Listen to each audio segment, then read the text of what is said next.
अजीब मामला है कौम का। आज बाप सब्जी बेच रहा है, कल शादी करेंगे, धूमधाम से खर्चे करेंगे, बच्चा पैदा होगा, फिर उस बेटा को भी सब्जी बेचने में लगा देगा। तो फायदा क्या है इतना खर्च करके? यहीं से कम कीजिए। जरूरी नहीं है कि वलीमा में 100 आदमी को खाना खिलाइए, 2 आदमी को खिलाइए, इमाम साहब और मुअज्जिन साहब को हो जाएगा। तो आप कहिएगा कि आप लोग अपने बारे में कह रहे हैं, चलिए 10 आदमी को खिलाइए। जरूरी नहीं है कि बाराती में 300 आदमी को खिलाइए। आप उस पैसे को बचाइए, जो आने वाला बच्चा है ना आपके घर में, उसको डॉक्टर बनाइए। वरना आप भी सब्जी बेचते हैं, आपका बेटा भी सब्जी बेचता है, फायदा क्या हुआ आपकी मेहनत का? नतीजा क्या निकला? उसको मास्टर बनाइए।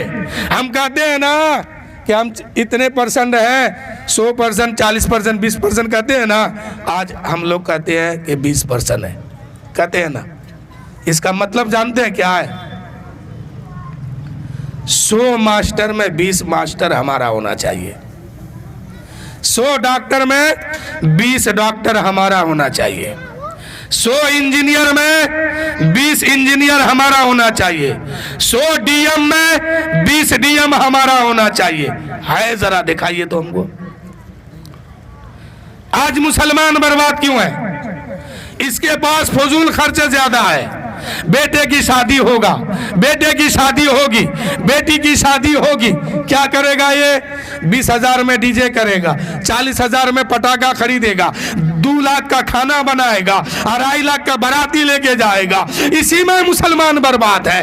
इतने काम फजूल क्यों करते हैं? इसको कम कीजिए और कम खर्च कीजिए, और उसी पैसे से अपने बेटे को मास्टर बनाइए, डॉक्टर बनाइए, इंजीनियर बनाइए। जो काम आप करते हैं वही काम में अपने बेटे को लगा दिए। फायदा क्या हुआ आपकी शादी करने का?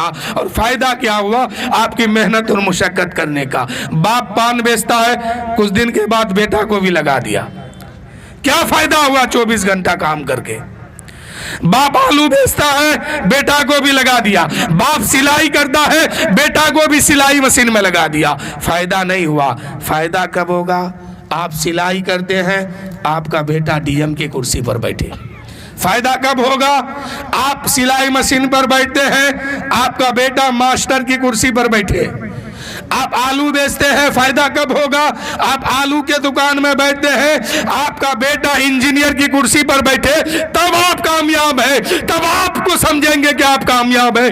वरना आप बेकाम का दुनिया में है, कोई काम कोई अहमियत आपकी नहीं है। पैसा होने से क्या होता है? कहाँ है पैसा आपकी? आपकी पैसा आपको दिखाई नहीं देता है। समाज को आज पैसा कहाँ दिखाई देता है? जो काम बाप गरीब बन के किया वही काम बेटा कर रहा है।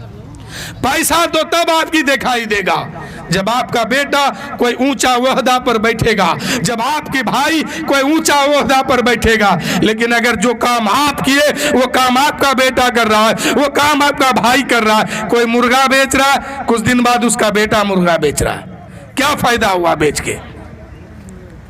फायदा तब समझ में आएगा कि जो काम आप किए, आपसे अच्छा काम आपका बेटा करे। जहां हम 20% है, हर मोड़ पर हमें 20 आदमी चाहिए। किसी भी मोड़ पर 5 आदमी नहीं मिलता है। और सोचते हैं कि हम बहुत कामयाब है। कोई कामयाब नहीं है। अगर वक्त खुदा ना खास्ता करवट अगर बदल दिया ना, तो सांस लेने का मौका नहीं मिलेगा। और सोचते हैं कि हम कामयाब हैं।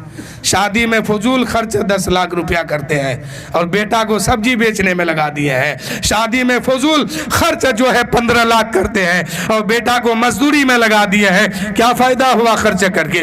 वह 5,000 खर्चे कर दे, 10,000 खर्चे कर दे, 50,000 खर्चे कर दे और 15,50,000 रुपया बचा करके अपने बेटे की पढ़ाई में लगा देते, उसको डॉक्टर बना देते, उसको इंजीनियर बना देते, उसको मास्टर बना देते, उसको ऊंचा ओहदा में लगा देते। ये 15 लाख आपको 15 करोड़ बन के देता। और आपकी इज्जत भी बढ़ जाती, शान और शौकत भी बढ़ जाती। आप किसको बाराती में खिलाने के फिर में है, आप वलीमा में किसको खिलाने के फिर में है। आज खिलाइएगा कल ये गाली देगा, आज खिलाइएगा कल आपके लिए दुश्मनी करेगा, आज खिला के भेजिएगा कल आपके बुरा भला ये सोचेगा। आप उसको खिलाने के फिर में अपनी आखिरत को भी बर्बाद करते हैं, अपनी जिंदगी भी बर्बाद करते हैं, अपनी नस्ल को भी बर्बाद करते हैं, अपने आने वाले खानदान को भी बर्बाद करते हैं। तो ऐसा खिलाना क्या फायदा है।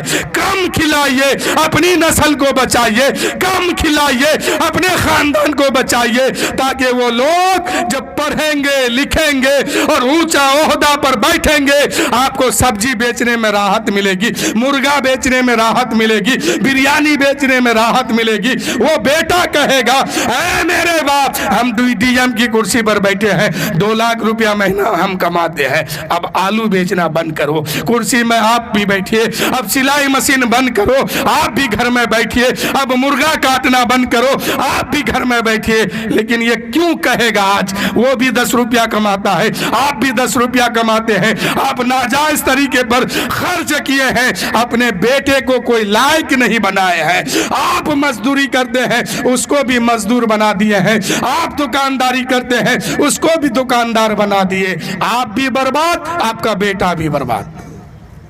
मेरी बात शायद बुरी लग रही होगी, लेकिन दिल से सोचिएगा ना, तो मैं बहुत कीमती बात आज बता रहा हूं और बहुत जल्दी मैं खत्म भी करूंगा, इसलिए कि खाली नमाजी लोग आ जाए, क्योंकि खाने का इंतजाम है। कहीं जोर से आप लोग खाना शुरू किए तो उन लोग बच जाएगा फिर, इसलिए आने दीजिए, साथ साथ इंसाफ होगा और साथ ही साथ सब कोई खाएंगे।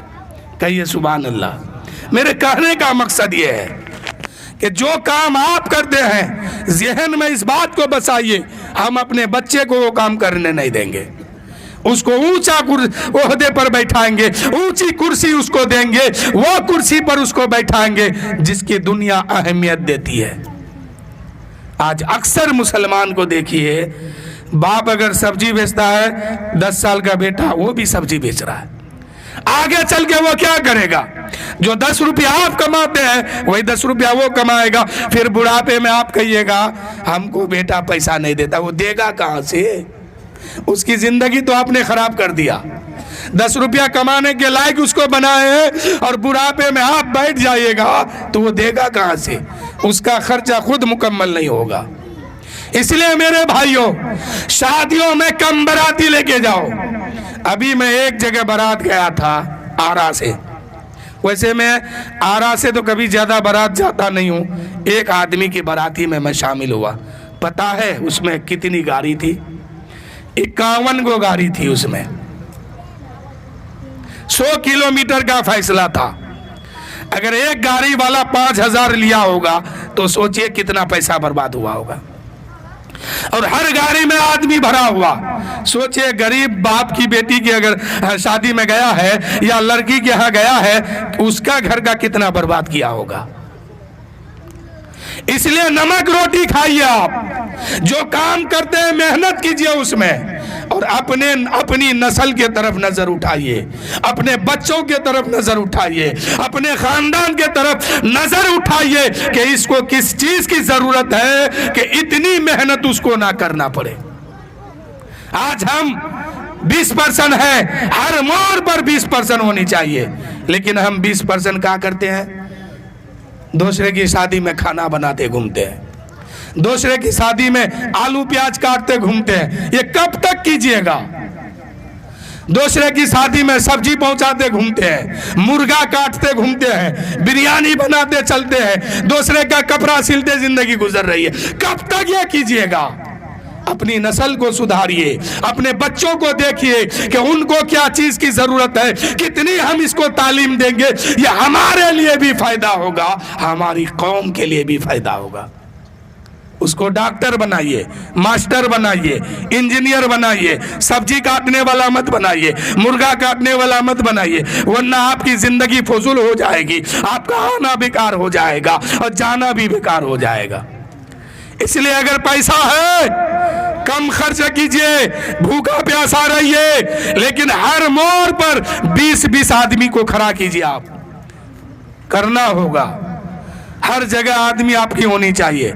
डॉक्टर के यहाँ गए, आप अपने डॉक्टर के यहाँ जाइएगा, तब उसको जायज और नाजायज समझ में आएगा, हराम और हलाल समझ में आएगा, कितनी दवा में ये ठीक होगा, ये चीज उसको समझ में आएगा। तो ये समझ में कब आएगा? ईमान मौजूद रहेगा तब। और ईमान आपके पास है, अपने बच्चे को सिखाइए, अपनी बेटी को सिखाइए, अपने घर वालों को तालीम दीजिए, और सिर्फ दीन की नहीं दुनिया की भी तालीम दीजिए, दीन की भी तालीम दीजिए, ताकि एक तरफ वो डॉक्टर की कुर्सी पर बैठे तो दूसरी तरफ नबी की हदीस पर नजर रहे कि इसको कितनी दवा देनी है, इसके साथ इंसाफ क्या करना है। अदालत की कुर्सी पर आपका बेटा बैठे, नबी की हदीस पर नजर रहे कि अभी हमें बोलना क्या है, इंसाफ क्या करना है, नबी की सुन्नत पर नजर पड़ जाए, नबी की हदीस पर नजर पड़े। पता क्या चला कि आपको दोनों तालीम देनी है, दीन की भी तालीम दो, दुनिया की भी तालीम दो, ताकि आपका बेटा और आप यहां भी कामयाब हो जाओ, वहां भी कामयाब हो जाओ। मेरे दोस्तों, इन्हीं चंद जुमलों के साथ अपनी गुफ्तगू खत्म कर रहा हूं। मैंने सिलाई वालों का नाम ले लिया, दुकानदार का नाम ले लिया, सब्जी बेचने वाले का नाम ले लिया, खाना बेचने वाले का नाम ले लिया, खाना बनाने वाले का नाम ले लिया। अगर सुन रहे हैं तो बुरा मत मारना, गलत मत समझना, मैंने सच बात कही है, और इस पर अमल करने की कोशिश करना कि हमने तो कर लिया लेकिन अपने बेटे को ये काम करने नहीं देंगे। हम कहते हैं ना कि हम मुकाबिला करेंगे, उसका एक बेटा मेरा 1000 बेटा मुकाबिला करने के काबिल नहीं है। वो पढ़ा रहा है, तुम क्या कर रहे हो? मुर्गा कटा रहे हो, सब्जी पहुंचा रहे हो, कुर्ता सिल रहे हो, दूसरे का खाना बना रहे हो, कहते हैं कि हम मुकाबिला करेंगे। उसका 1001 बेटा मेरा 1000 बेटा, बहुत आसमान जमीन का फर्क हो जाएगा।